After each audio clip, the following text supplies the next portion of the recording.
नमस्कार दोस्तों आज मैं आपको एक नए टॉपिक पे बताने जा रहा हूँ, बात करने जा रहा हूँ, जिसका शीर्षक है भारत चीन के बीच युद्ध का कारण क्या है विवाद का कारण, क्यों आपस में विवाद हो रहा है, इतना तनातनी हो रहा है। तो दोस्तों विवाद का जो कारण है उसका नाम है डोकलाम।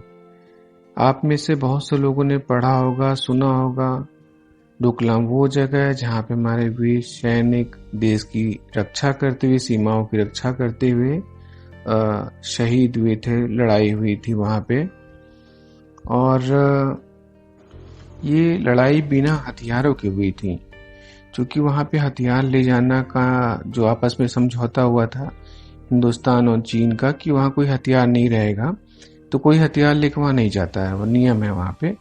तो ये लोग भी ऐसे ही हमेशा की तरह थे, लेकिन इस बार उनका जो चीनी भाई लोग थे उनका इरादा कुछ दूसरा था। वो पहले से लोहे की रॉड, डंडे, इस तरह की छुपी हुई चीजें लेके आए थे।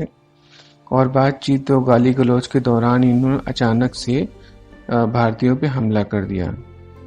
तो चूंकि अचानक हुआ था, बहुत से भारतीय जब तक संभलते, कई को चोट लग चुकी थी, लेकिन फिर उन्होंने अचानक से संभलते हुए उन्हीं के रॉड, डंडे, जो भी चीज हथियार लाए थे, उसी से उन्होंने उनको धुनाई शुरू कर दी, पिटाई शुरू की। कईयों के उन्होंने सिर फाड़ दिए, कईयों के हाथ पैर तोड़ दिए।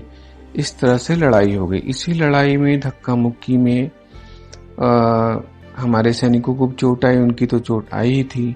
इसके अलावा और हथियार के रूप में हमारे सैनिकों ने पास पड़े पत्थर, गिट्टी और कटीले तार मिले, उनसे भी लेके उनसे युद्ध कर दिया, बुरी तरह से लड़ाई शुरू कर दी।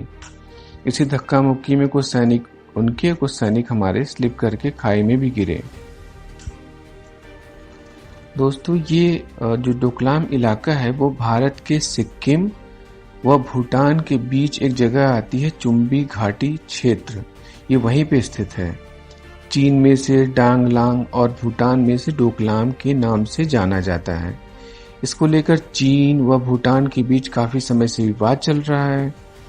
इसको हल करने के लिए अब तक 24 बार वार्ता हो चुकी है। ये वार्ता भाइयों 1984 से चल रही है, लेकिन इसका अभी तक कोई हल नहीं निकल पा रहा है। अब सबसे बड़ा सवाल ये है कि हमें क्या चिंता, मतलब भारत की क्या समस्या अगर इनका विवाद नहीं हल हो रहा है। तो भारत की सबसे बड़ी चिंता है कि भूटान का ये इलाका जहां चीन सड़कें बना रहा है, जोर शोर से कई सड़कें बन भी गई हैं, क्योंकि भूटान कमजोर है, आर्थिक रूप से कमजोर है और एक शांति प्रिय देश है। तो वो चीन का विरोध बहुत नहीं कर पा रहा है। इस कारण भारत चिंतित है, चिंता कर रहा है।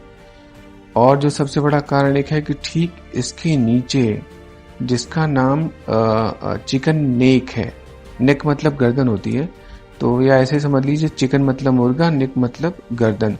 मुर्गे की गर्दन के आकार का इलाका, जिसका नाम चिकन नेक रखा गया है, ये वो इलाका है जो उत्तर पूर्व भारत को आसपास के कई देशों से जोड़ता है।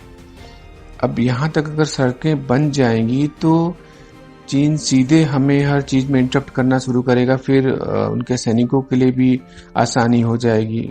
और भारत दूसरे देशों के साथ व्यापारिक रिश्ते, सांस्कृतिक रिश्ते, व्यवहार, ये सब नहीं कर पाएगा, इसलिए बहुत समस्या हो जाएगी। भारत के विरोध के कारण चीन उसे धमकी दे रहा है कि आप इतिहास देख लीजिए, इतिहास से सबक लीजिए, इतिहास फिर से दोहराया जा सकता है। इस पर भारत ने कहा कि भारत भी अब 1962 का भारत नहीं है, वहां के लोग ईंट का जवाब पत्थर से देना जानते हैं। भारत के लोग चूंकि ये जानते हैं कि चीनी सेना अभी भी उसी जगह रुकी हुई, पीछे नहीं हट रही है वो, तो इन्होंने भी अपना सब इंतजाम करना शुरू किया है सैनिकों के लिए, खाना पीना। जहां पहले 3 लाख टन सालाना खपत होती थी, इस बार 4 लाख टन रहेगी, क्योंकि इस बार सर्दियों में भी हमारे सैनिक वहां डटे रहेंगे, क्योंकि चीनियों का कोई भरोसा नहीं है। तो रसद सामग्री, दवा और सारी चीजें, कपड़े, और बर्फ पड़ेगी तो इसलिए उस प्रकार के विशेष जूते जिससे उनको दिक्कत ना हो, उनके शरीर गर्म रहे, इन सब बातों का ध्यान रखा जा रहा है। दोस्तों, हम शांति प्रिय तो जरूर हैं, मगर डरपोक नहीं है। इसके साथ ही दोस्तों आज तक इतना ही। अगले वीडियो में फिर आपसे मुलाकात होगी, तब तक के लिए जय हिंद।